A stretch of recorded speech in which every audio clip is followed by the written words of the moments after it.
दोस्तों आज की इस वीडियो में हम लोग इस तरह के प्रश्नों का गुणनखंड ज्ञात करना सीखेंगे। यहाँ पे आप लोग पहला प्रश्न देख सकते हैं 4x² प्लस 5x माइनस 6। हम लोग इसका गुणनखंड ज्ञात करेंगे और बिल्कुल इसी के जैसा इसका भी हम लोग गुणनखंड ज्ञात करना सीखेंगे। और इनको हल करने के साथ साथ जितने भी रूल प्रयोग हुए हैं हम लोग उनको पूरे अच्छे से समझेंगे। तो अगर आप लोग पढ़ने में एकदम कमजोर हैं तो भी कोई बात नहीं, आपको ये अच्छे से समझ आ जाएगा। तो मैं आपको पहले ही बता देना चाहता हूं कि ये टाइप 2 प्रकार का गुणनखंड है। ठीक है, हम लोग टाइप 1 प्रकार के गुणनखंड हल करना सीख चुके हैं। उसमें क्या होता था कि यहाँ पर भी प्लस चिन्ह था, यहाँ पर भी प्लस चिन्ह था, यानी कि दोनों प्लस प्लस चिन्ह था। लेकिन इसमें देखिए यहाँ पे एक माइनस चिन्ह है। तो बिल्कुल उसी तरीके से हम लोग इसका भी गुणनखंड ज्ञात करना सीखेंगे। तो मैं आपको पहले ही बता देना चाहता हूं कि अगर आप लोग इस तरह के प्रश्नों के गुणनखंड में गलतियां नहीं करना चाहते हैं तो आप लोग इन दोनों प्रश्नों को बिल्कुल ध्यान से समझिएगा और आपको ये दोनों प्रश्न समझना पड़ेगा, तब जाकर के आप इसे अच्छे से समझ पाएंगे। क्योंकि इसमें देखिए प्लस है और माइनस है, यानी कि प्लस माइनस में इसमें गलतियां बहुत होती है। तो आप लोग अगर अच्छे से समझना चाहते हैं तो आप लोग इस वीडियो को अंत तक देखिए, मैं आपको पूरे बढ़िया से समझा दूंगा। तो चलिए वीडियो शुरू करते हैं। तो देखिए इसका पहला प्रश्न है 4x² प्लस 5x माइनस 6।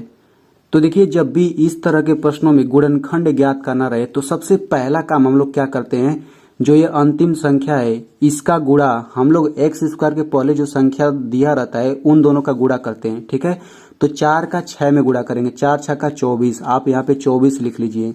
यानी कि जब भी गुणनखंड ज्ञात करना रहेगा ऐसे प्रश्नों में तो आप सबसे पहले इन दोनों का गुणा ही करेंगे। अब गुणा करने के बाद जो यहाँ पे आता है उसको लिख लीजिए। अब आपको ऐसी दो संख्या खोजना है जिनका गुणा करने पर 24 आ जाए और उनको घटाने पर ये 5 आना चाहिए। यानी कि अगर यहाँ पे माइनस का चिन्ह है तो घटा करके हमें इतना लाना रहता है, और अगर यहाँ पे प्लस का चिन्ह है तो हमें जोड़ करके ये लाना रहता है। तो चूंकि यहाँ पे माइनस है तो हमें उन दोनों संख्याओं को घटा करके ये 5 लाना रहेगा। तो देखिए अब आपको दो संख्या खोजना है जिनका गुणा करे तो 24 आ जाए, उनको घटाने पर ये बीच वाला आना चाहिए। ठीक है, तो देखिए 24 को हम लोग क्या लिख सकते हैं, 24 को हम लोग लिख सकते हैं 12 गुणा 2, 12 दूना 24 होता है। ठीक है, लेकिन 12 में से अगर हम 2 को घटाएं तो कितना आता है, 12 में से 2 घटाने पर 10 आता है, जबकि हमें चाहिए 5। यानी कि जिस संख्या को हम लोग खोज रहे हैं वे 12 और 2 नहीं है, तो हम इसके अलावा कोई और ट्राई करेंगे। तो देखिए 24 को हम लोग लिख सकते हैं 8 गुणा 3। अब देखिए 8 में 3 का गुणा करेंगे तो 24 आ जाता है, और अगर हम लोग 8 में से 3 घटा दें तो 5 आ जाता है। यानी कि जिस संख्या को हम लोग खोज रहे थे वे दोनों संख्या 8 और 3 है, क्योंकि इनका गुणा करने पर 24 आ जाता है और देखिए घटाने पर 5 आ जाता है, और हमें 5 ही तो चाहिए था। तो देखिए जब हमें दोनों संख्याएं मिल जाती हैं तो हम लोग ये गुणा वाला जो है ना, ये गुणा वाला हम लोग छोड़ देते हैं, और जो ये घटाने के बाद आया है इसका हम लोग उपयोग करेंगे इसका गुणनखंड करने में। तो हम लोग कैसे करेंगे, देखिए इन सभी संख्याओं के बाद हम लोग यक्स लगा देते हैं। तो 8 के बाद यक्स लगा दिया, माइनस से माइनस लिखेंगे, 3 के बाद यक्स लगा दो बराबर 5 के बाद हम लोग यक्स लगा देंगे। ठीक है, अब इतना करने के बाद हम लोग यहाँ पे आते हैं। तो देखिए ये हो जाएगा 4x² हो गया, प्लस है तो प्लस लिखिए। अब देखिए यहाँ पर भी 5x है, यहाँ पर भी 5x है, लेकिन ये 5x जो है ना 8x माइनस 3x के बराबर है, यानी कि 5x इस पूरे के बराबर है। तो हम लोग इस 5x को हटा करके ये पूरा लिख सकते हैं। तो लिख दीजिए 8x माइनस 3x, और ये माइनस 6 है तो माइनस 6 लिखिए।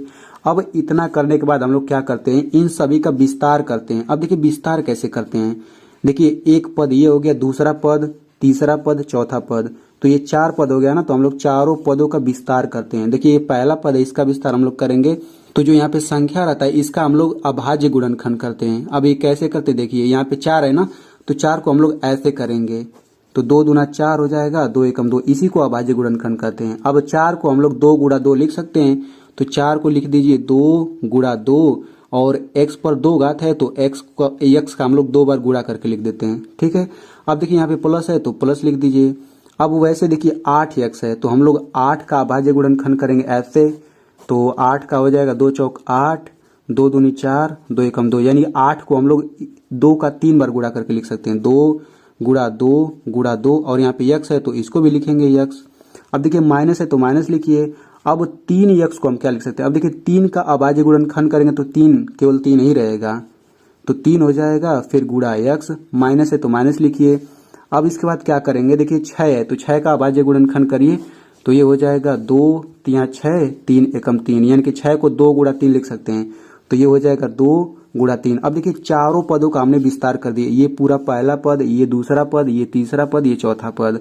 अब इसके बाद आपको क्या करना रहता है, जो शुरू के 2 पद है ना, इनमें से हम लोग कॉमन लेते हैं, और जो बाकी के दोनों पद है इसमें से भी हम लोग कॉमन लेते हैं, यानी कि दोनों पदों में से कॉमन लेंगे। तो कॉमन का मतलब होता है जो दोनों में उपस्थित होता है। सबसे पहले इन दोनों में कॉमन लेना है। तो देखिए दोनों में क्या क्या चीज है, देखिए इसमें 2 है, इसमें भी 2 है, यहाँ पर दूसरा 2 है, ये भी दूसरा 2 है, ठीक है। इसमें x है, इसमें भी x है, यानी कि 2 गुणा 2 गुणा x, ये दोनों में है ना, तो यही कॉमन हो जाएगा। तो 2 दूना 4 हो गया, ये x है, इसे x लिखिए। अब क्या बचेगा, x बच जाएगा तो x लिखिए, प्लस है तो प्लस लिखिए। अब क्या बचेगा 2, तो यहाँ पे 2 लिख दीजिए, फिर कोष्टक बंद। अब वैसे ही इन दोनों में से कॉमन ले लीजिए, तो बीच में माइनस है तो माइनस लिख लीजिए। अब देखिए इसमें 3 है, इसमें भी 3 है, तो यहाँ पे 3 लिख लीजिए, फिर कोष्टक लगा लीजिए। क्या बचा, x बचा तो x लिखिए, माइनस है माइनस लिखिए, यहाँ पे 2 है तो 2 लिख दीजिए, ठीक है। अब इतना करने के बाद हम लोग क्या करेंगे, देखिए क्योंकि यहाँ पे एक चीज गलत है। वो गलत क्या चीज है, आपने अगर गुणनखंड थोड़ा बहुत पढ़ा होगा तो आपको पता होगा कि यहाँ पर जो कोष्टक में आता है बिल्कुल कोष्टक वाला सेम यहाँ पर भी आता है, यानी कि x प्लस 2 यहाँ पर है तो x प्लस 2 यहाँ पर भी आना चाहिए। तो आप इसको x प्लस 2 कर लीजिए।